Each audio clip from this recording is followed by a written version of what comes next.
Hello everyone, this is Dr. Kajal Shah, pediatrician. Yesterday we talked about say no to mobile addiction. This is part 2 of this series. કયા લક્ષણો બાળકોમાં તમે જુઓ તો તમને લાગે કે બાળક મોબાઈલ એડિક્ટેડ અથવા સ્ક્રીન એડિક્ટેડ થઈ ગયું છે. ફર્સ્ટ ઇઝ કે ઇનિશિયલી બાળક 5-10 મિનિટ મોબાઈલ રમતો હોય અને પછી તરત છોડી દે, પણ હવે એનો એ મોબાઈલ ટાઈમ ઇન્ક્રીઝ થઈ ગયો હોય, 1 અવર 2 અવર સુધી બાળક મોબાઈલમાં જ રહ્યા કરે. સપોઝ તમે એને લેવાનો પ્રયત્ન કરો તો એ ગુસ્સો કરે, રડે, ચીડચીડાપણું કરે. એટલે આ બધા this are the science of mobile addiction.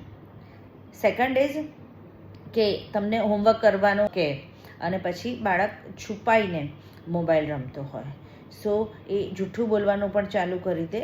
The point is કે એને મોબાઈલથી એડિક્શન થઈ ગયું છે. થર્ડ ઇમ્પોર્ટન્ટ પોઈન્ટ ઇઝ કે એને કોઈ પણ સોશિયલ એક્ટિવિટીમાં ઇન્ટરેસ્ટ નથી રહેતો. એટલે તમે કોઈના ઘરે ગયા છો તો પણ તે એકલો બેસી રહે છે અથવા કોઈની સાથે કોમ્યુનિકેટ નથી કરતો. પહેલાં એ ફ્રેન્ડ સાથે બહાર રમવા જતો હોય, લાઈક આઉટડોર એક્ટિવિટીઝ એને ગમતી, ક્રિકેટ છે, ટેનિસ છે, બેડમિન્ટન છે, રમતો હોય અથવા તો ડ્રોઈંગ અને એવી બીજી ઘરે રમવાની ગેમ્સ રમતો હોય, પણ હવે એને એ કોઈ પણ ગેમ્સમાં ઇન્ટરેસ્ટ નથી રહ્યો. એ સવારે ઉઠે તો ઊંઘ ના પૂરી થઈ હોય અથવા આંખો એની લાલ થઈ હોય અને ઊંઘમાં જ રહ્યા કરતો હોય. તો આ બધા લક્ષણ, કારણ કે કન્ટિન્યુઅસ મોબાઈલ જોવાના કારણે એની આંખોમાં પેઇન થતું હોય.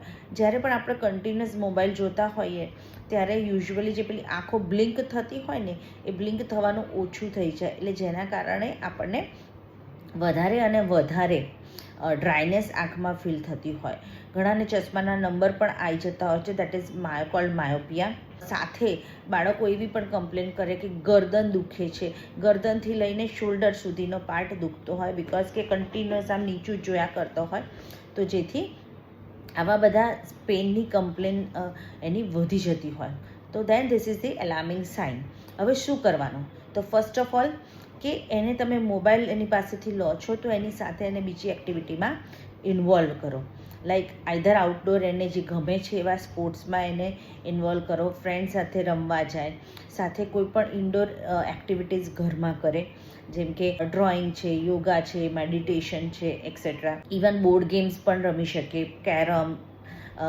સેકન્ડ ઇમ્પોર્ટન્ટ ઇઝ કે સ્ક્રીન ટાઈમ નક્કી કરી લો અને પેરેન્ટલ લોક લગાવી દો, જેથી કરીને એનાથી વધારે એ મોબાઈલનો ઉપયોગ ના કરી શકે.